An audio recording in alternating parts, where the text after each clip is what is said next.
Lobby Ndeko Samalokonde a menacé de démissionner. A démissionné pourquoi? Pour la première raison, il est victime d'insubordination. Insubordination, il y a eu de pèse.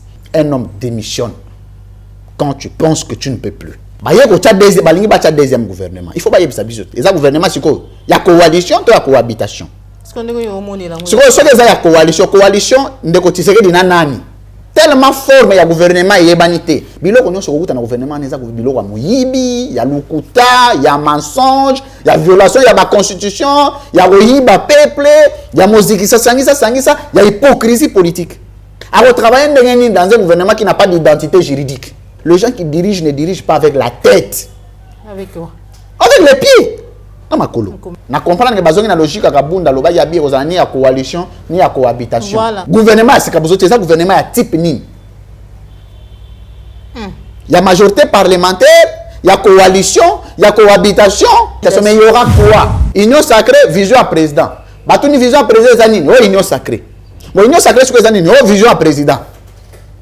Est-ce que vous comprenez que descendre un état? Les députés mécaniques ou un union sacrée. Tu as un électromécanique ou tu as électro-électronique. L'élection est dans 2 ans.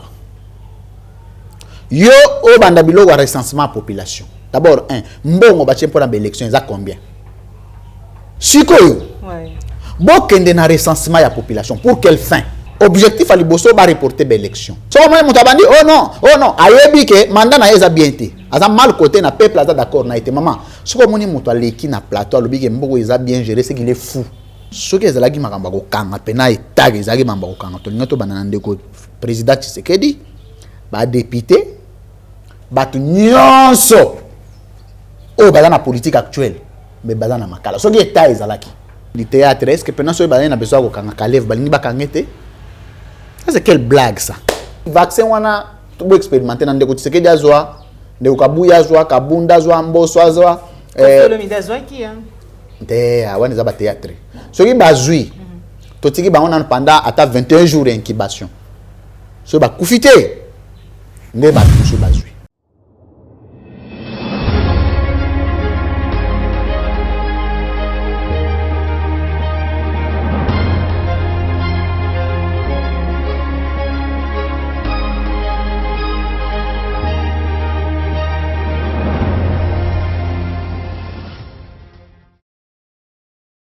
Bozali belé ba ebozwi libaku ya kolanda biso pe okota biso na banda kuna bino mukolo mwa lelo mbote na bino bipa nyonso bozwami nga maman Joël na tombeli bino mukolo elamu pourquoi elamu tika ete boboto ingela bongo na mabota na bino mais kasi lelo nazali vraiment na esengo ya ko se présenter to pe okota na banda kuna bino na mwana mboka Louis France Kuzikesa nga na benga ga recteur ya école de vérité peut toujours makanisi na ye na maetali mboka na biso République démocratique du Congo na kati émission na biso mukolo mwa lelo to pour être au la maïtali gouvernement où jusque là ça fait plus d'un mois presque donc il y a 2e mois où le gouvernement est qui bloque?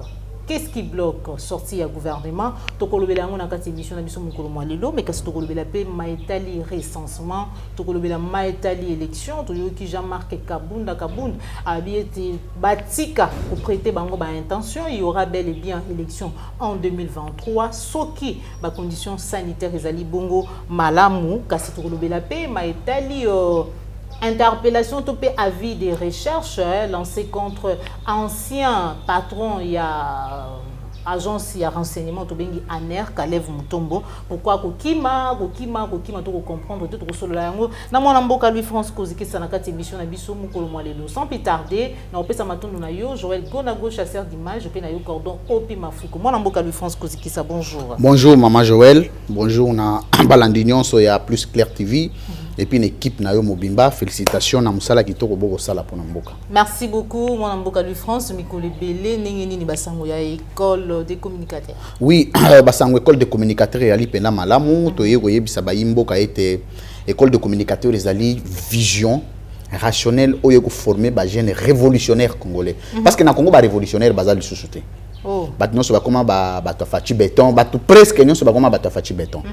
Et donc révolution ezali bateau ba ko télémer la makambu mabe et avec vigueur avec agressivité mais avec intelligence na bongo parce que le débat ya bongo ezalaka sous-souté débat lelo e comment bata oyo na bata oyo bakutani na plateau bandi ko bendana to banga te que noté ba élève to ba bongo ba na école de communicateur lobi ba koma ba jalelo te ba ko koma ba jalelo te parce que communication ezali identité nyonso ezali une origine nango l'origine d'une communication origine école de communicateur c'est Louis France.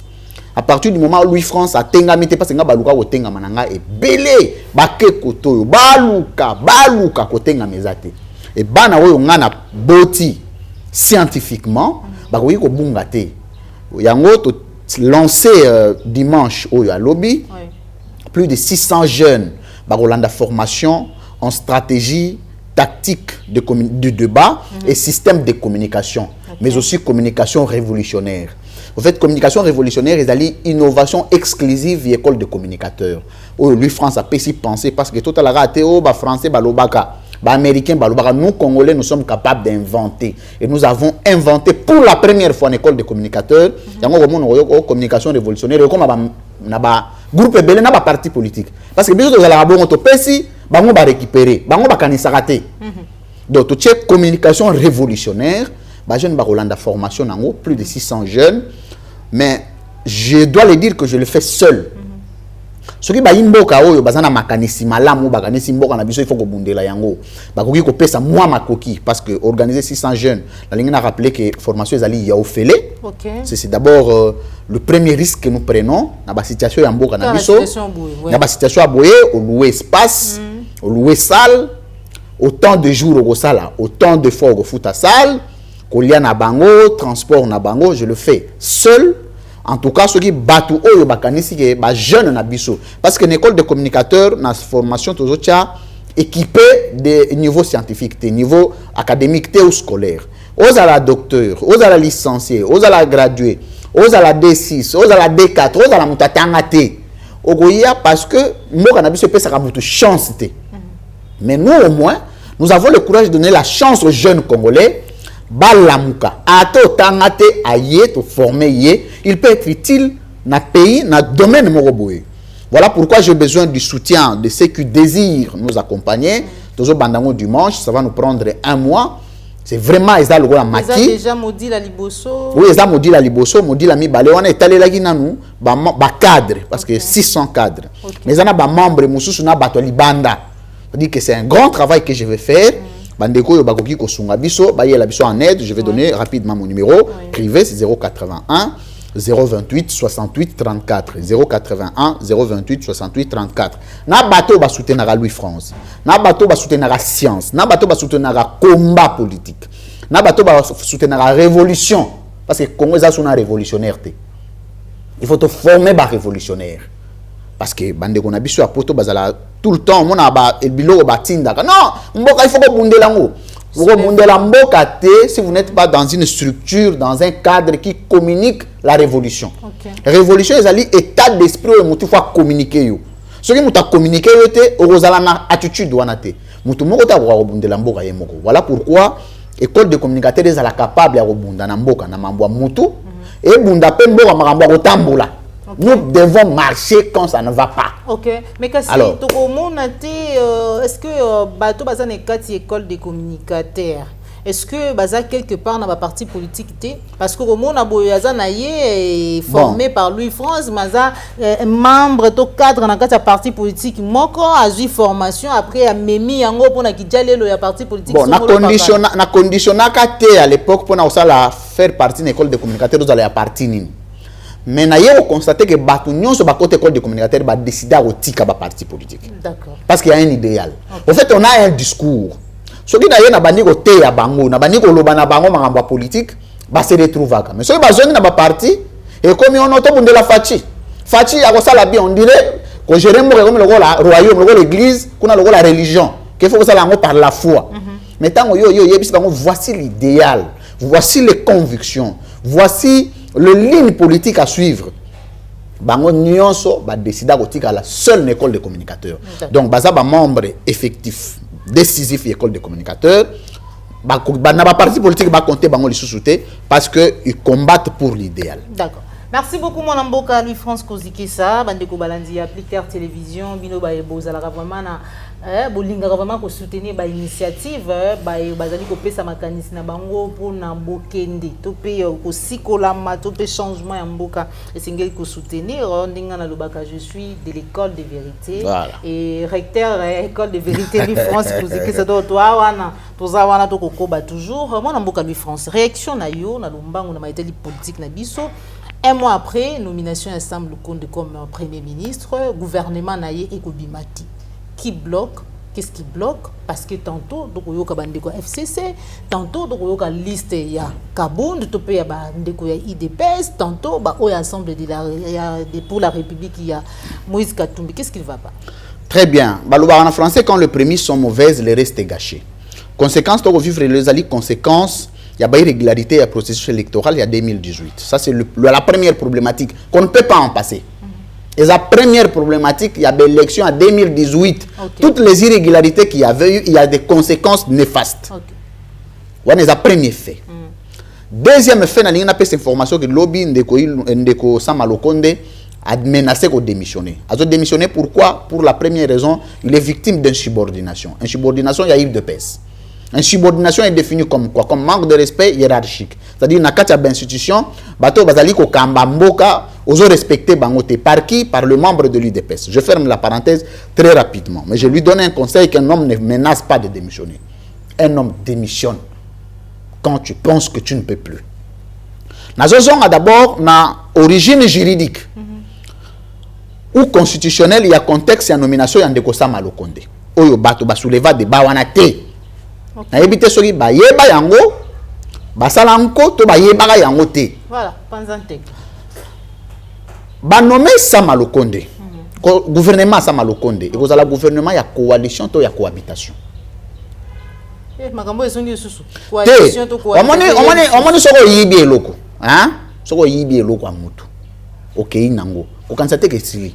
Jour nyonso ko kutana na ye a régler au ba compte. Donc quand ça que ceux qui oyibi esili te et ça va bon mon anate. Vous comprenez hein? Et ça va bon mon anate. So bon mon ani action et salima. OK. Samalokonde gouvernement na ya coalition ou ya cohabitation. Parce que tu as l'identité d'un gouvernement. Tu as trois formes de gouvernement dans le monde. Tu as un gouvernement liboso, il y a le gouvernement rationnel où le président bimi na majorité dans le parlement a composé gouvernement na yé gouvernement de la majorité parlementaire. Deuxième forme de gouvernement c'est le gouvernement coalition politique. Et le gouvernement où que le gouvernement d'exceptionnalité constitutionnelle. C'est-à-dire que le président bimi na minorité a sali alliance na bateau bazana majorité babimisi elongo bazo cogestion. En fait, la coalition c'est une cogestion, la gestion bilatérale, la gestion d'ensemble, bipartite. Deuxième forme de coalition, ce qu'on a dans droit constitutionnel congolais ezate. Ezali gouvernement ya cohabitation. Gouvernement ya cohabitation ezali na régime, par exemple le régime juridique français. Au moment que le contexte constitutionnel a prévu le mécanisme. Il y a fonctionnalité, il y a un gouvernement de cohabitation. C'est-à-dire quoi? C'est-à-dire que le président a géré le gouvernement na yé, parlement peut, majorité parlementaire peut gérer le parlement na bango. Okay. So, il n'y a pas lien de coopération de gestion stricte et assouplie. Exact. Mais dans le contexte, il y a un gouvernement classique. Il faut un gouvernement coalition. Oh, coalition, c'est quoi? Bon, si le gouvernement est en coalition, c'est-à-dire que batwa cash, ndeko Tshisekedi na ndeko Kabila bakabwani. OK? C'est-à-dire coalition abou pia c'est le bango. Or ba yebite que coalition est un impératif constitutionnel. Constitution amboka na biso et loba tendenge il faut mettre fin à coalition. Et le bagaga, il faut mettre la coalition en place. C'est la seule disposition au terme de l'article 78 de la Constitution. Et le bikaka, ndenge bogo sangana, ndenge bogo kabwana, et le bate. Tout le monde de Tshisekedi na imagine ni bakabwani. Wana za nango débat, il y a problème té. to benga maba ene, c'est pas un problème. To zappé, to lo batende ni ba kabwani. Parce qu'il faut bo kabwana bo sangana ki constitutionnellement. Il faut bo kabwana pe constitutionnellement. Bo sangani constitutionnellement, mais pour na bo kabwana comme oh non, non, le peuple azate. Le peuple azate. Bino mogonde. Ba kabwani ndenge nini. Wana eza problème te. To tiango pembeni. Gouvernement, il y a coalition et quoi. Bah, il y a deuxième gouvernement. Il faut pas y avoir ça. Et ça, gouvernement, c'est quoi? Il y a coalition, il y a cohabitation. C'est quoi? Il y a coalition. Coalition, il y a nani. Parce que coalition, il faut que deux parties. Deux parties, FCC cash. Ce que la FCC est longue. Ce que la cash nani. Le gouvernement est union sacrée. Deuxième problématique. Pour que on ait présence et informateur, ce que on a nommé informateur, c'est que impérativement il faut que le gouvernement y a coalition. Ah bon?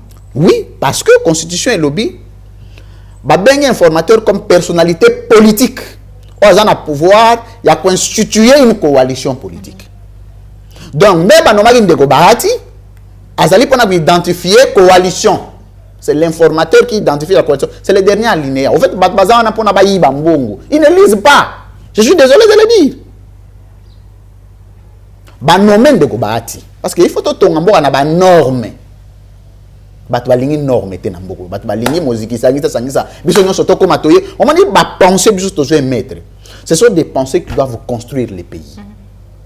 Ce sont des pensées qui doivent redresser la RDC. Tu as une norme. Prétentieux, se prend pour qui? Alors, bon, mais ma débat à fond, exact. Fachi béton, non. Fachi béton est le roi. Vous ne pouvez pas appeler. C'est quoi le gouvernement est la coalition. Mais maman, moi je ne fais pas partie du gouvernement, je suis désolé.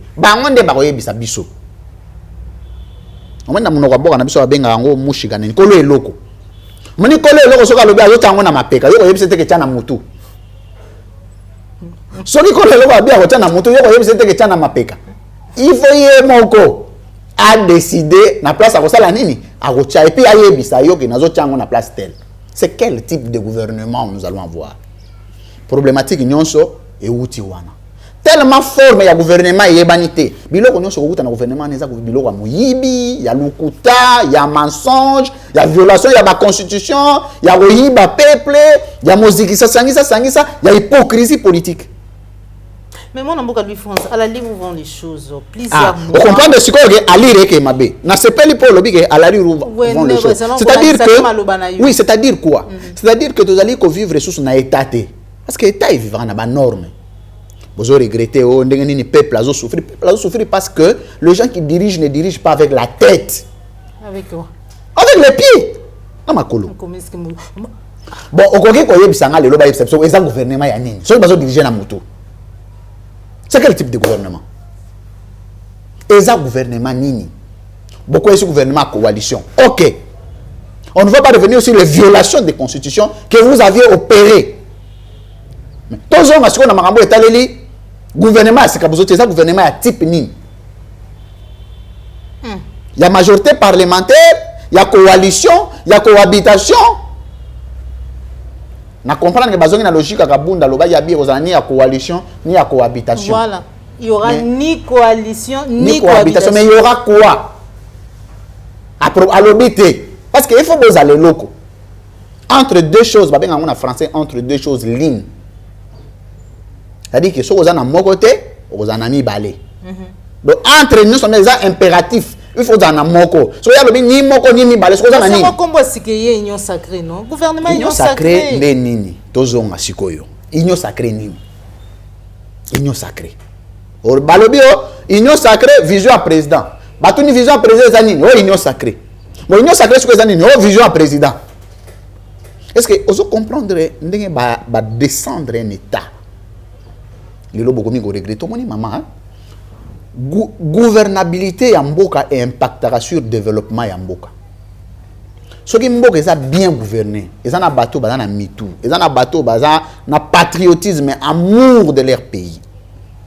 batie muyibi liboso te batie lokoso liboso te mboka ekozala boye te mbula soki ebeti bakomi kokatisa bato na bwatu aucune personne ne réfléchit sur ça mais ça na baministère ya habitat ya urbanisme oyoka salaire combien 25 000 $. Nabi ba construction anarchique na kisenso ba construction anarchique ngo banani batongi kaka bango moko bino peuple. Mais peuple a ça la nini? Le peuple est victime d'ingouvernabilité. Il est victime. Sikoyo ndeko sa malukonde bozo sengaye a travailler. A travailler dans un gouvernement qui n'a pas d'identité juridique. A travailler c'est une fiction. Et soit de démissionner les lots, vous vont les choses plusieurs mois sans conseil des ministres, plusieurs mois, plusieurs semaines avec des ministres démissionnaires, plusieurs mois dans le déjà des ministres parce que vous avez en fonction, on a nous tant que nos gouvernements bimina noté, azana bon auto suka wapi to. Biso to suka te muta chaki yenda ko suka. Bo biso to chaki. Mutu na chaki ye. Apparemment les pays est bloqué, on est bloqué là. Mais on a été bloqué depuis les élections de 2018. Nansi na yebisa qui origine à problème. Toutes les tricheries qu'il y a eu, de fraudes qu'il y a eu du processus électoral de 2018 ont entaché, ont posé des problèmes à notre État. On ne peut pas bâtir un État par le mensonge, par le vol, par la tricherie. Comprenne ce qu'on veut. Bazo ngondenge balingi ngana amto vérité zakande ndena okanisa ndenga mabete. Gande na okanisa. Sikoyo. Ndeko le principe le principe de l'environnement. Pour que moto évoluer bien, il faut un environnement où ils ont la possibilité d'extravertir la potentialité na yo. C'est-à-dire que vous avez mayele et on a mindele on a bande on a biso bana poto na pesi ba ngombote so moto moi nazo bimisa mayele moko boye, il faut bâtir un environnement ba savant. Pour que à comme savant ce qui moi na beta bal makasi faut même une école de foot il y a ba vétéran na makasi na foot te mais na éviter concept ça ce qui yango wana c'est à dire que na place yo ba expert baza yebi sanga sikoyo na Congo environnement ndeko sama go travailler environnement ni ya kandeko kabund ndeko kabwe je n'ai pas d'acharnement bazo gérer mboka yango na zolo baba so ba ndeko kabila kendeske na lobaka susu otanga sukombo na tanga sukombo nete bo bazo gérer susu te Kabund, Kabuya, au Assemblée nationale nani, Mboso, Bahati, Ndeko Tshisekedi, l'environnement ouana. Toi, tu es en train de voir un premier ministre émerger. Parce que c'est un problème de système. Qu'est-ce qu'on appelle système? Le système, c'est la vision de gouvernance d'un chef de l'État imposée au gouvernement pour le développement d'un État ou la gestion d'un État. Une vision de gouvernance. Mais il y a une vision de gouvernance c'est que il y a APC dans la vision. Oyo neko sama go travailler. Tout c'est fanatisme. Tout c'est fanatisme. Moto ya yebisi bino que vision na nga union sacrée. Bino ba bani ko beta maboko la vision du président. C'est quoi l'union sacrée? C'est-à-dire quoi? Dans un environnement qui pollue, un environnement pervers, un environnement putréfié. Soit, il y a deux principes. Ça, c'est Jean-Pierre Chevènement qui l'a dit. Au nom du principe de l'harmonie du groupe. Il y a ça pour la première fois, principe de l'harmonie du groupe. Harmonie du groupe, c'est-à-dire, groupe est à la malam. Si vous n'êtes pas d'accord avec le système du groupe, soit vous démissionnez, soit vous la fermez. Qu'on a qu'à nous y a Sam.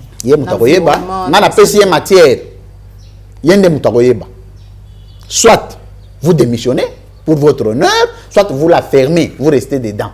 Parce qu'on ne s'oppose pas au système tout en restant dedans, non. On dit moto. Moto pour l'on a bien phobie malibanda.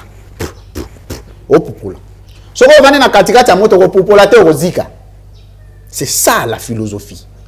Maman Kombe, au moment où je suis en 2028. Na ebisiyo wana pena kanga yango babilo konyo sozo mona oyo komona ngo te tu ne verras pas ça, tu ne verras pas.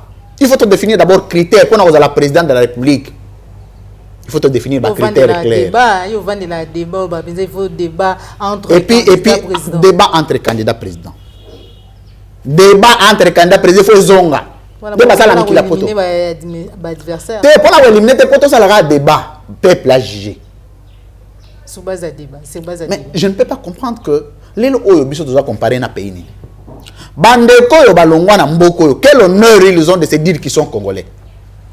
Sauf par patriotisme, par nationalisme. Richesse. Richesse en ezap. Richesse ezap. Maman Joël. Sous-sol. Eza omoni mwana mukie. Oyo mwana oyo amukie. Oyo ko za biya $100 au PCA. Mutu mususu aye PCA biya 1000 francs congolais. À botoli $100. Parce qu'une richesse est richesse quand quelqu'un comprend. Quand quelqu'un a l'intelligence de transformer et d'identifier la vraie richesse. Mais moi, na mukie, biso to alwa bana mikie. Ba tozala ba richesse belé, to tambola nango batu baya kandeni ba pesi biso $10, ba biso $1000 na maboko. Parce que biso to mona ngoka hein, bonnet blanc bonnet. Parce que il n'y a pas d'intelligence. Il faut former l'intelligentsia. Il faut former le capital scientifique. Les hommes qui ne sont pas potos, parce que bundana quand même attends moi, hein, coronavirus yango yeye. Bazo bundana quand même attends moi, ya wanza ba ipane biso coronavirus na Congo ezate. Ce coronavirus na Congo ezalaka. Oh, ngana lo ba vaccin lingaki ya. Mais ba reporter na yebisa bango ndeko Tshisekedi soki bo meki vaccin wana to expérimenter na ndeko Tshisekedi azwa ndeko Kabuya azwa Kabunda azwa Mboso azwa le midazwa ki hein. Te awana za ba théâtre. Soki bazui totiki bango na pendant ata 21 jours d'incubation. So ba kufite ne ba muso bazui. Parce que je ne peux pas comprendre que un État, dans la digression, doit annoncer officiellement vaccin. Mais tant qu'il y a poto, il n'y a aucune phase expérimentale pour vous. Baninga ne serait pas vaccin, il faut l'examen dans le laboratoire. Non. Botala, la capacité à nuisance, toxique, capacité toxique. Il y a médicaments, na capacité nango ya acceptabilité na santé. Ça doit passer par un laboratoire. Là tu n'as pas besoin yango, n'engue bino boko chuba batu. Non. Donc ba ba yango na esprit na ba carton. Pour ba yeba banque mondiale epese lango mbongo. Boni muyibi boy. Bo si besoin yiba pe déjà. To tiel bino mboka bo yiba. Bo ba masuna pe plango. Non. Ce n'est pas logique. Dans un pays où il n'y a pas de scientifiques, il y a innovation, sinda a fabriqué ta produit. Oh, monsieur, ba wutara na biso ba futeli ba mbongo l'État, aye na ba avion jet privé yo comment adhérer na IDPS, akena go implanter IDPS na Kindu. Ça c'est un État ça. Mais un médecin qui vient de mourir, un mois na ya le billet était empoisonné papa na ye mana Covid, quelque chose comme ça. Bon. Bilo wana ce sont pas des individus qui doivent prendre des initiatives. C'est l'État qui doit organiser un cadre, donner les moyens aux scientifiques. La science, il y a médecine, il y a la biotechnologie, il y a la biologie, il y a la physique. Il y a vendre, il y a réfléchir, expérimenter.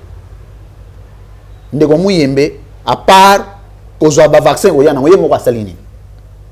Ayebisa biso bazobika na COVID-19 na kisi nini to tuna ngana tuna question de kozobika batu kisi nini quel est le médicament que tu appliques et c'est quoi le taux de Covid aujourd'hui au Congo taux exact taux ebanité et comment so ka kuna na poto mati bango pa ba mati non voilà ça c'est un sous-état.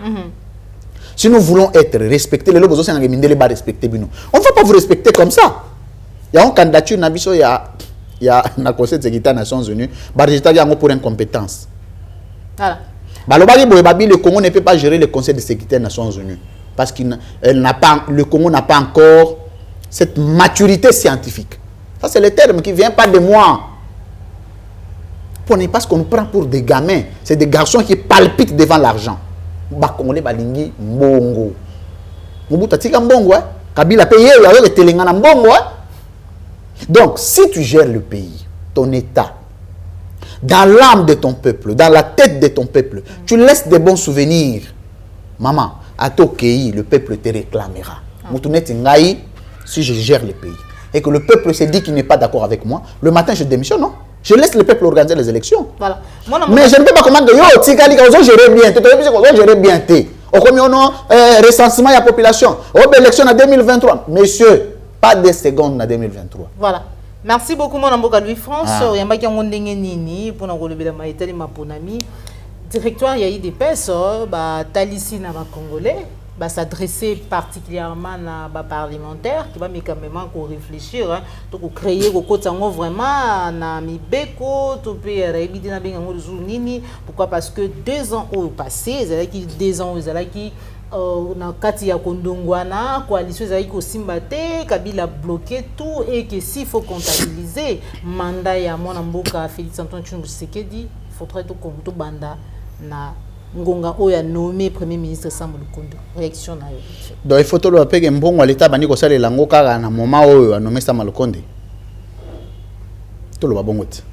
Parce que biso to gérer mbongo à l'état to talela. To talela ba ndongo na te tali biso te. Da biso nani? Da biso te. Ce n'est pas notre problème. Notre problème c'est l'argent du peuple qu'on est en train de gérer depuis quand on s'est engagé à ta 10 francs à l'état. Journée. Jour après ta serment activité basala na palais de la nation. Mbongo ba pesaka batu pour ba futa ba transport bazonga bandako na ba militant ba yaka kuna. C'est l'argent du peuple, non? C'est ce jour-là que le bilan de la gestion a commencé. Nous on ne gère pas le bilan parce que tu es beau, tu n'es pas beau, tu es laid, tu n'es pas laid, ce n'est pas notre affaire. Notre affaire c'est que tu organises, tu orientes les moyens de l'État. C'est l'argent commun du peuple. Ngapé par na ngeza na kati kuna. Mais to peso yo ne géraka. C'est ça. C'est-à-dire quoi? Au moni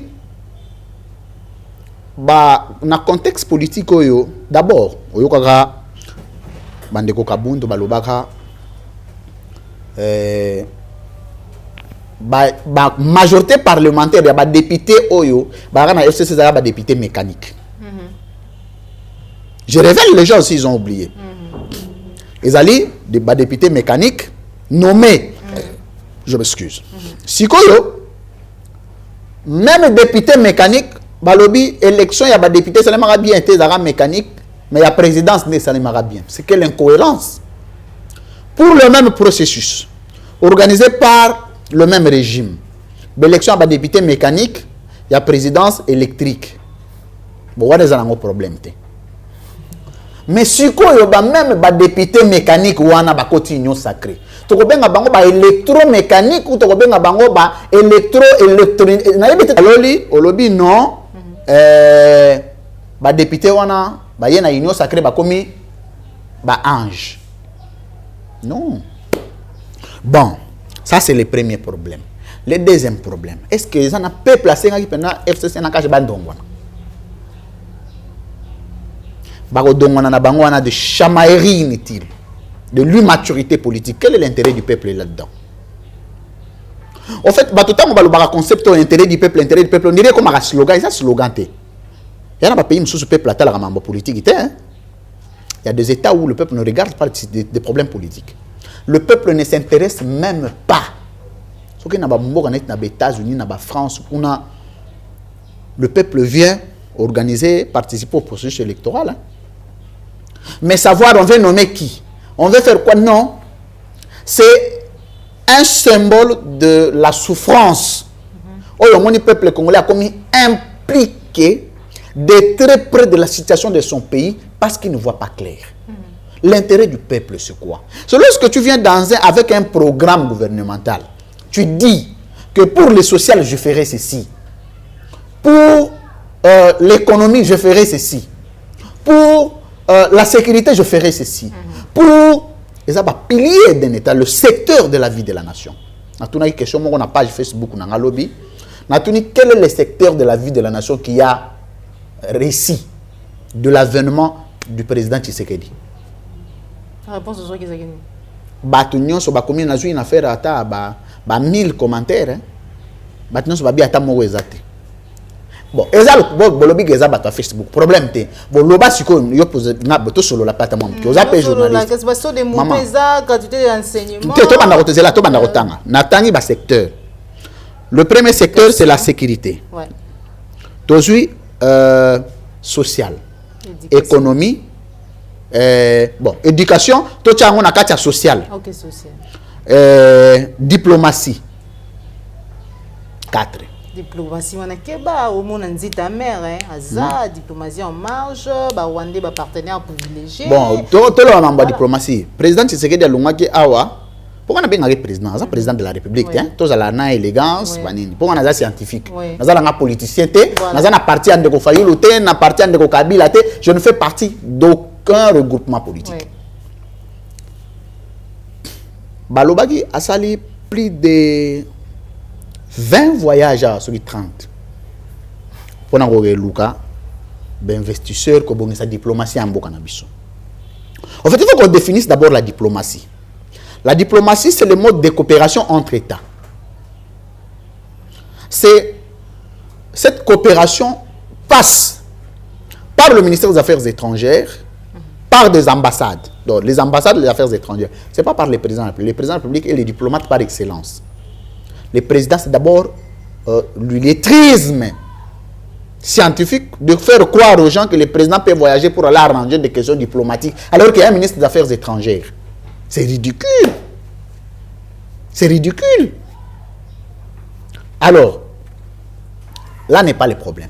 On a tout limbisi problème dans la haute. Au limbisi. Nazo limbisa kagate, nazo révélé to limbisi. Tout ça ba chrétien. Sukoyo, balobi ba investisseur, baloba ko tono ba investisseur muso batinda biso photo ya avion mo bo investisseur balongo déjà aux États-Unis. Je suis data kambiste mo aye na compte ba voyage. Combien de millions on a perdu? Ces millions-là, on pouvait reconstruire la ville d'Ansele, parce que cette ville était une ville organisée pour plus ou moins 3 millions d'habitants. Il y a 15 millions. Il y a un débordement, un surpeuplement. Le taux démographique est très élevé. Bon, il y a un voyage, et il y a un réhabilité l'hôpital. Quel est maman yem? Car ma pas betan zembo mususu. Betan zembo mususu. Awa turo ya mama yemote. Ya présidence ya ngomoko ke na ba toilette à présidence. Comment na ba photo te? Comment ba toilette? Na palais de la nation. Non. On a l'assemblée provinciale. Wana pena ko lobate. Wana Union européenne mute bongisaka. Eza mbongo ya Congo te, Union européenne. Metalandi ba komisi. Wana eza nango problème to limbisi pe. Ba voyage wana mbongo wana. Eko yiko sunga bana bozolo ba gratuité enseignement. Moi nani na so a diplôme na compte gratuité enseignement. Année yo to la na année nini? Année passée to année oyo. Non na comprendre te. Na compte gratuité to za année passée to année oyo. To supporter vérité abandeko. To supporter vérité na ya ta vérité.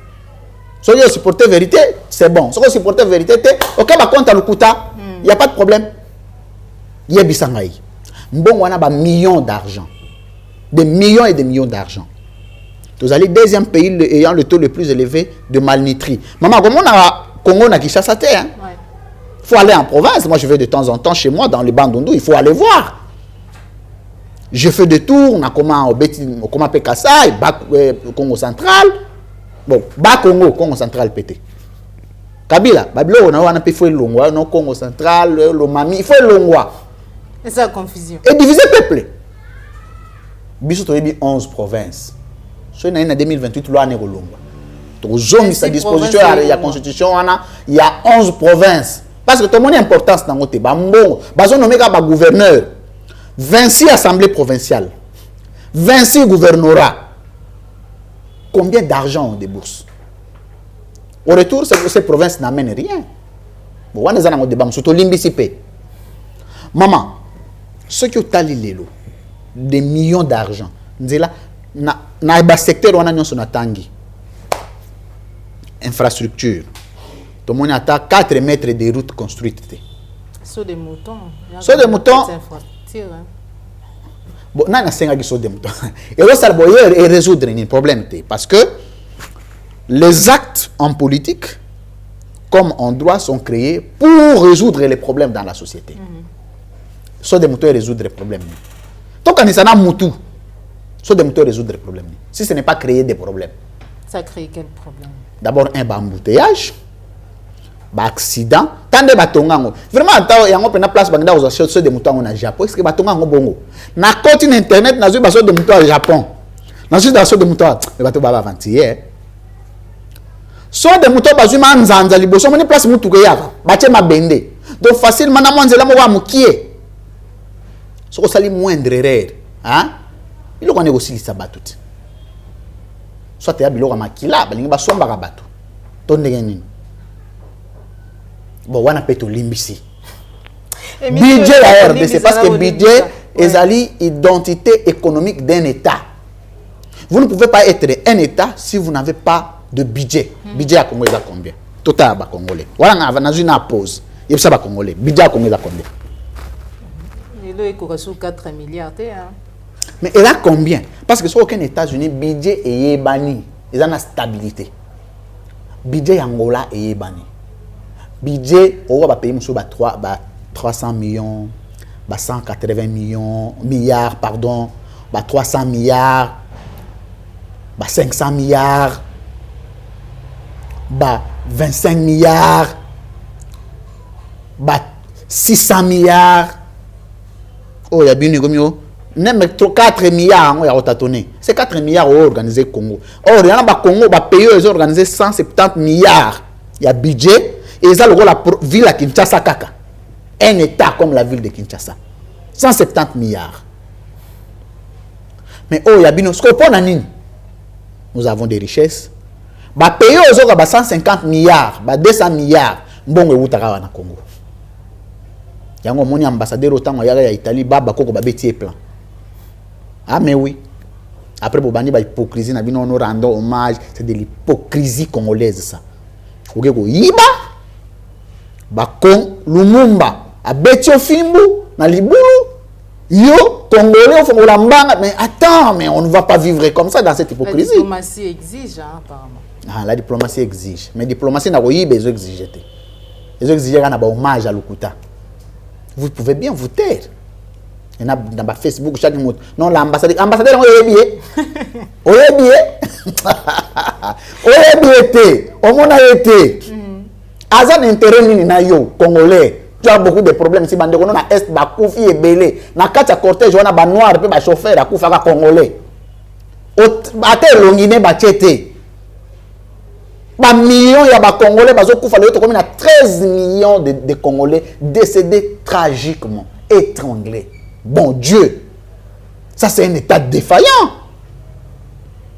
Yo Congolais, combien de photos vendent dans la page Facebook na yo? O koma, o no babomi na Uvira, na nini na Ituri, na nini na Masisi. Babomi di Congolais. O so na Facebook na yo. Ambassadeur italien, non rando, major yebi ambassadeur italien. Yo na italien so kenda. Merci beaucoup, mon amour. C'est ridicule, c'est révoltant. C'est révoltant.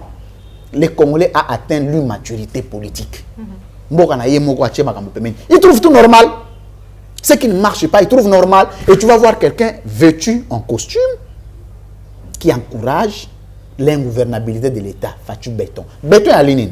Béton c'est le logo et bouge à rater. Béton égale ingouvernabilité. Non, ça la syllogisme moko. Béton to ben la physique l'inerte, les éléments inertes. Vous comprenez? La physique. Élément inerte et bouge à rater, et l'eau baraté, et n'ingana raté, et ça là l'autre côté et raison raté, et critique raté, et l'eau baraté. Maintenant, Bazoui forme, mais c'est insultant. Bazoui forme, c'est un chef d'État. Action des béton. Obi un chef de l'État. Alors, que les actions de Fachi béton. Alors, Fachi béton. Tout ça, la balise terminologique. Fachi béton. Donc, un président de la République, un chef de l'État, du Grand Congo, du pays de Marshall, du pays de Lumumba, des pays de Kimbangu, de Kimpavita, ou bien béton. Donc, à raison raté, à critique raté, à ningana raté, à l'oba raté, à ça inerte. Est-ce que les gens comprennent le degré d'insensé qu'on a atteint? Ce que dans Macron va passer combo na France. Vous avez na Raïssa wa mukamate. Mambo Raïssa wana na lobaki na linga na pema na mambo Raïssa parce que na banyo lo mambo Raïssa ba ya même ces pays pambo. Oh. Ouais, yango na lobaki mambo Raïssa na topé na pemisa ye. Total a oyo bazo gérer siko parce que tant au Kabila zo gérer biso nyonso to telemela na bande ko tse que non Kabila to bengi gangster. Kabila un monsieur Kabila tous les mots. Kabila a se retiré. Kabila na mabe est belé. Kabila a na mabe belé na base à Mboko. Mais il a une chose que j'ai beaucoup aimé, c'est retirer du pouvoir. Yango moni ba sasu lelo bazo beta ba 20 mandats. Soki banani ba parce que que tu veux mandat ya kufa. Ba komana ba ngolo ba royo ba roa. Mais Kabila a yebaki ke pression na zo civil so na landi ba tipo ba kozanga na maboko. A lâché. C'est un acquis pour le peuple. Ce que bino ba to critiquer la gestion. Pour démontrer que Kabila ndo sala mabe, nous avons la capacité de faire mieux. Voilà. Kabila a tiré 12 millions, bino ba komina 13 millions. Kabila a tiré budget, il y a 6 milliards, bino ba komina 3 milliards. Kabila a tiré banzela, il y a mabe, bino pe boye bo bomi yango lisusu. Mais ba cortège na bino étable na banzela na ba sens interdit. Ça, ce n'est pas un pays, ça. Alors, je suis désolé. Moi, je suis France, ça pour finir, ma Italie, ma ponami. Bandouga IDPS, tout le monde été IDPS, précisément. Il était en moto qui est dans ma ponami, c'est tout ça, l'identification, tout recensement, tout qui est qui, parce que de l'autre côté, tout était Mbokanabi, so papa, bazali belo. Il y a bien on est c'est singeli ma pour avant ma ponami recensement, ça va-t-il pas retarder ma ponami à 2023?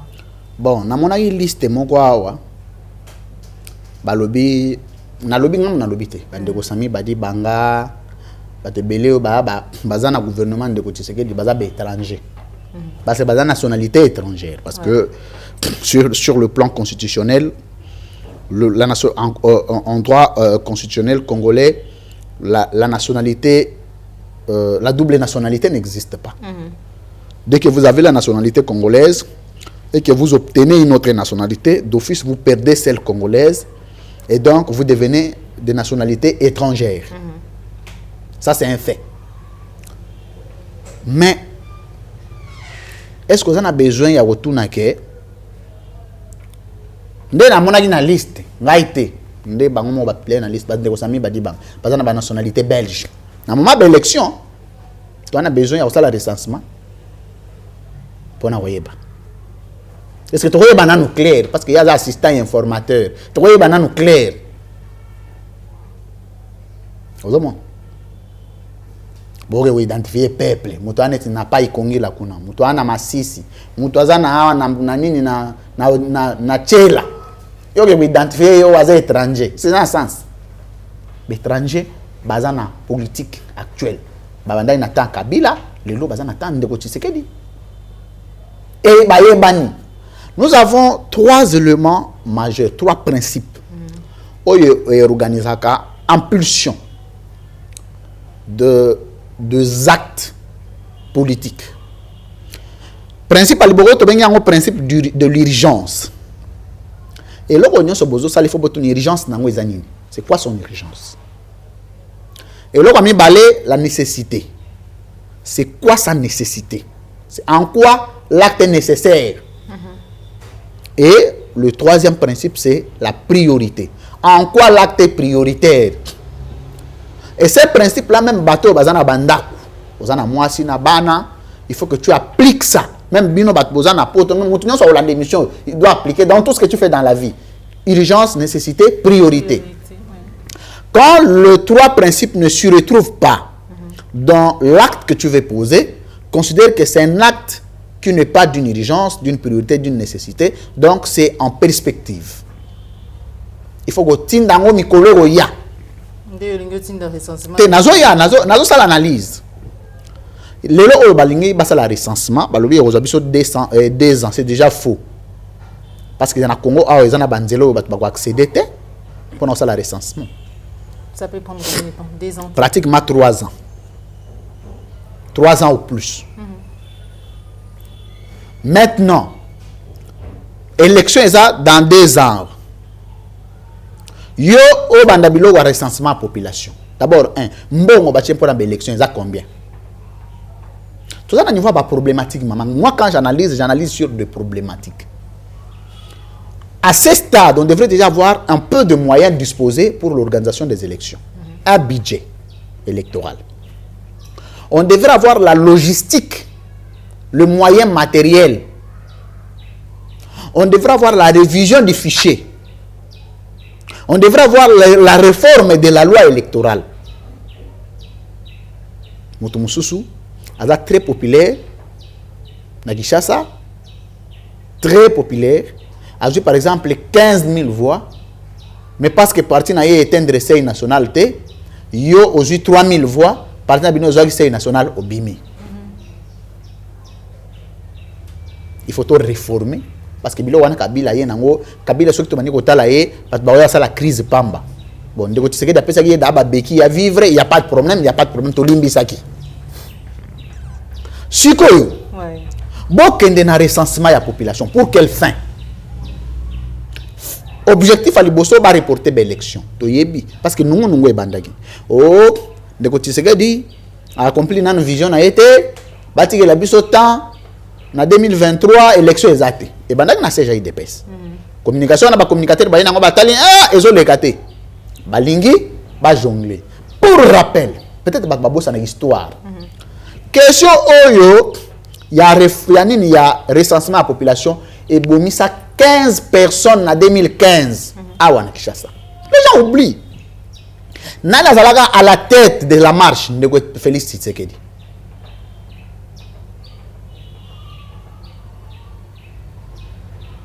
Toyokana. Tokola. Déjà, donc, déjà réglé. Il y a un lobby, Félix Tshisekedi a liboso, n'a opposant nuance, bazo marché contre recensement de la population parce que Kabila voulait glisser. Lelo oyo, ndeko Tshisekedi yemoko a inscrit question. Mais pour une unité tangoga banda qui manda na ye a banda recensement de la population. Azeli manda comme na suka non. Moto yazo banga l'élection te moto ya yebi gaza en complicité na peuple abanga l'élection te so mo moto abandi oh non ayebi ke mandat na eza bien te aza mal côté na peuple aza d'accord na été maman so ko moni moto aleki na plateau lobi ke mboko eza bien géré c'est qu'il est fou. Oui, voilà, c'est non conviction à moto non en tout cas eza makamba conviction te eza makamba réalité. Est-ce que yo so mona peuple mo gazo souffrir le peuple congolais? Le peuple a besoin des révolutionnaires, des gens qui savent dire la vérité. Moutoumoko ta wolo bagembo eza bien géré. En toute conscience. Okeko lo banona ndenga hypocrisie hein pour pleurer basalo parce que balingi ba nommer yo, bandi bilobela parce que ba congolais balinga bongo ba nommer ye. Mais sur zongi au dedans de toi, tu te dis le pays n'est pas géré. Le pays est ingouverné. Et ingouverné. Ingouverné pourquoi?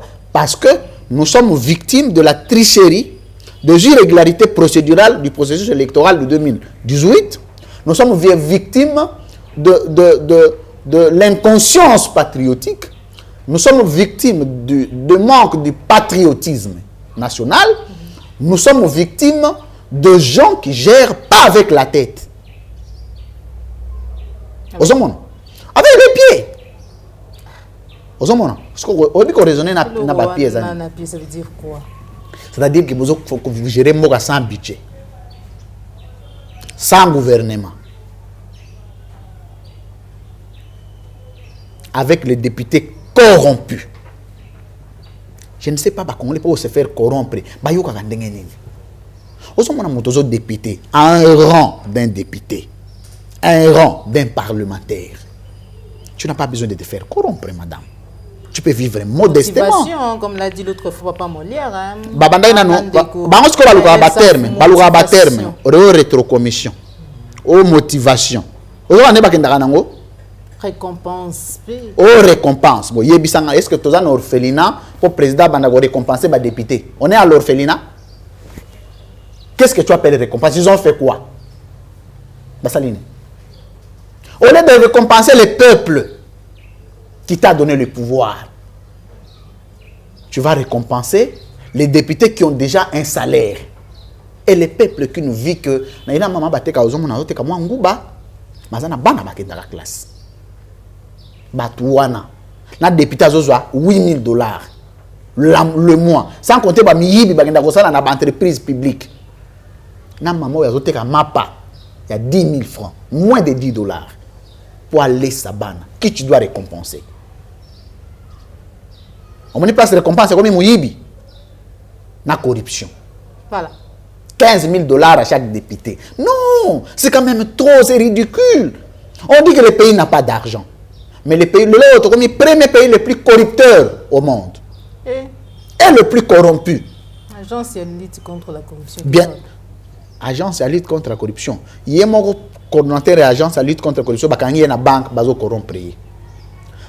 On n'a jamais vu un procès en procédure de flagrance contre un coordonnateur de la commission de la lutte contre la corruption se faisant corrompre dans une banque avec le vidéo. Interpellation, relâché. Après, bokende kokanga mutu o ayibi eloko golia bokangi bomemi na makala. Voilà. So mama, soki ezalaki makamba kokanga pena etagi ezalaki mamba kokanga to lingato banana ndeko président Tshisekedi ba député batu nyonso o baza na politique actuelle mais baza na makala. Soki eta ezalaki. Yango na yebiso que moi je ne viendrai pas dans un état de règlement des comptes. Je viendrai dans un état d'assouplissement des lois du pays. C'est-à-dire quoi? C'est-à-dire que Moutazo soit mbela ya makambozo sale. C'est-à-dire que le président Moutazo sale. Ah oui, comme président. Donc, c'est impulsion. Bokangaye, Botikaye, c'est lui. Manivelle. Manivelle. Alors que Mibe kwa mboka ça de côté.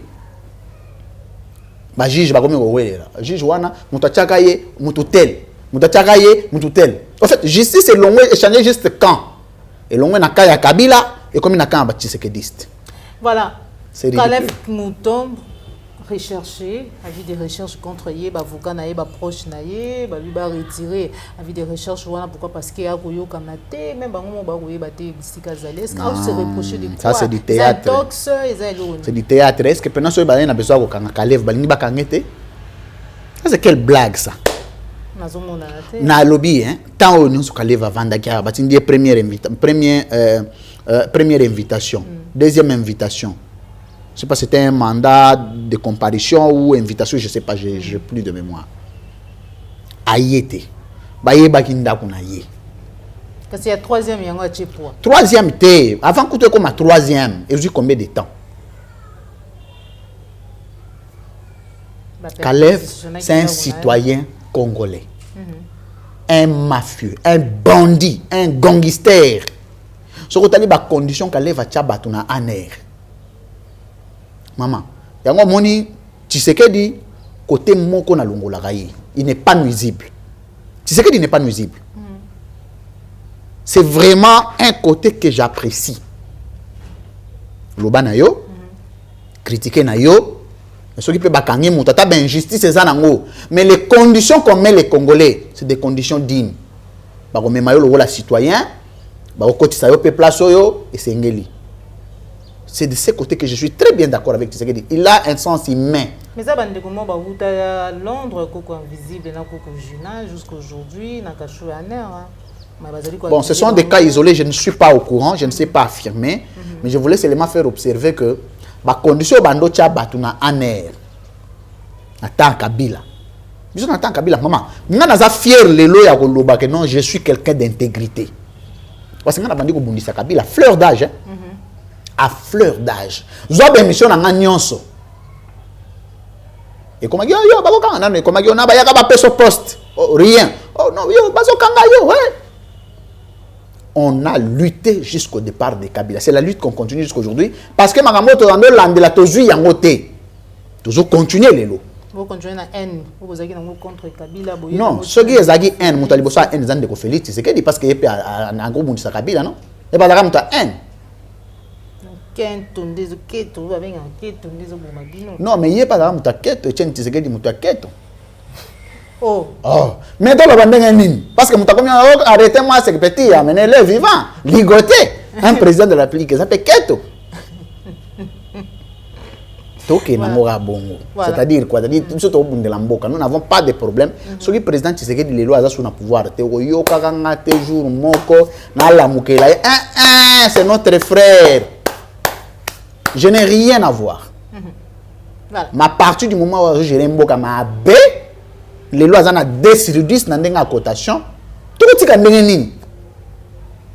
est Batunyo sobaka oyebi ke batunyo sobaka pas Tshisekedi na sisa oyebi batunyo sobaka kenda ba journaliste ba politicien ba somba bango lwa bangu ba lwa bitabe obe batuna oka batamo ko ndiko kei na moni akamwika pozonge mobimba bango ba lobaka bongo ake o moni soki lelo batazo ba identifier to liboso ba lobaka fayuliste tango via tenga maka na beti bor fayulu avena ngai. Nous n'avons rien en commun politiquement. Mais c'est un aîné que je respecte beaucoup. Beaucoup et alors beaucoup. J'ai beaucoup de respect pour Fayoulou. On a un cop na Fayoulou. Tous les gens en commun pété. Le gouvernement veut pas en pouvoir. Veut pas en pouvoir. Tu as repéré ça na bilo reponga na loba na TV. Pouvoir organisateur. En commun. Pas Congo. Non. Bon. Tous les gens on a évité, mais toi les gens en commun. Célément, c'est le seul politicien congolais. Il y a un modèle pour la jeunesse. Je l'ai dit aujourd'hui devant la caméra. Ok. C'est un Congolais, il se bat dans son parti. Moi, je me bats à l'école des communicateurs. On est tous citoyens. Est-ce que je suis obligé d'aller? Non. Combat on a la fédération de Tozoboya. Ozo misala mukala. Donc, il faut que tu bilogo na munoko, yoke koloba na TV. Faut que tu bilogo na munoko. Non, ba ozo lo Tintin.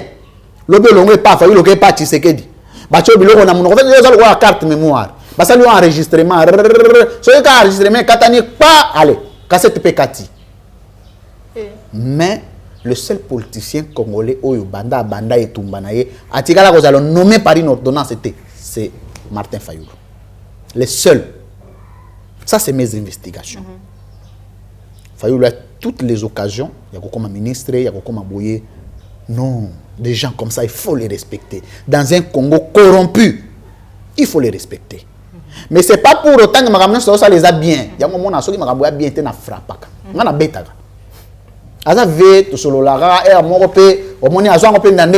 Non, les petits entre de... Non. Je trouve que ce que vous faites n'est pas correct contre le Congo.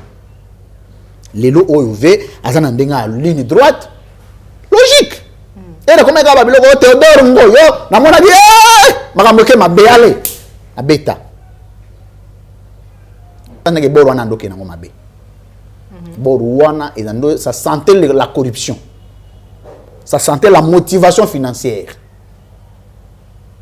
Mais ce que les gens bateau yo, ba défendre Fayulu parce que on a besoin de Fayulu payer $100, $200 et dès qu'il a été déçu quelque part à Lomé, il s'est fait aigri. Amani ko finga Fayulu lelo akomi parti Tshisekedi a pesi le côté allez akomi aigri. Au fait à un moment tu te fais passer pour un Tintin. Moi j'ai des Tintins, pas Tintin au babina abwe. Au fait j'ai des Tintins. Il faut pas qu'un intellectuel de la carrure de Louis France a la Tintin. Il faut en intégrité. On a besoin lobi pe bilengo ba tshela nga motema na ko mabelo wa Fayulu.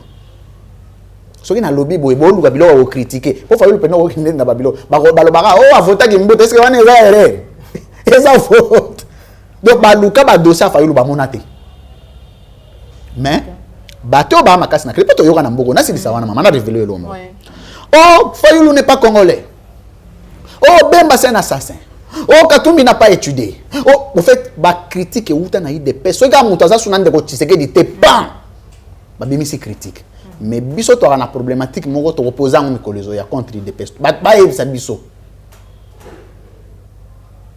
panzante ke o TV aussi cité lui tant mais to ozongela ça veut quoi bato nyonso na classe politique congolaise ba fingi bango non tel n'est pas congolais tel n'a pas étudié tel n'a pas fait ceci OK ton ndimi boye yebisa biso nini mikolo ezali. Merci beaucoup. To comme na suki mission na biso ezali ke sengo pona ngai mikolo mwalelo kokuta na pe ko yamba mona mboka Louis France Kuzikesa pour to solo na ye ma etali mboka na biso boyoki olenga pesi makanisi na ye avec en toute sincérité pe na vérité nyonso parce que awa na bi ete na ye kokuta na recteur et école de vérité maman Joël Kombe dans la vérité Pliquer télévision la chaîne de vérité et là c'est l'émission vérité de tout côté ndete kaboni awa ya moto kabona na ye na kopesa matondo mingi na yo Joël Gonago chasseur dimanche aujourd'hui qui s'y magarnira bon séjour au pays n'a pas parlé un biaï moté madame Reti Biaï merci à Christian Boupat et les référendums merci à Jean Bembe West on se retrouve pour un prochain numéro mais avant numéro de téléphone pour n'abailler la oui numéro de téléphone nanga ils allaient vraiment public pour na mutunyon so 081 028 68 34 je rappelle 081 028 68 34 numéro na pesa rapoto continuer moi makanisi il faut que on a besoin ya batu na Congo lokola ba Fayulu lokola ba Louis France hein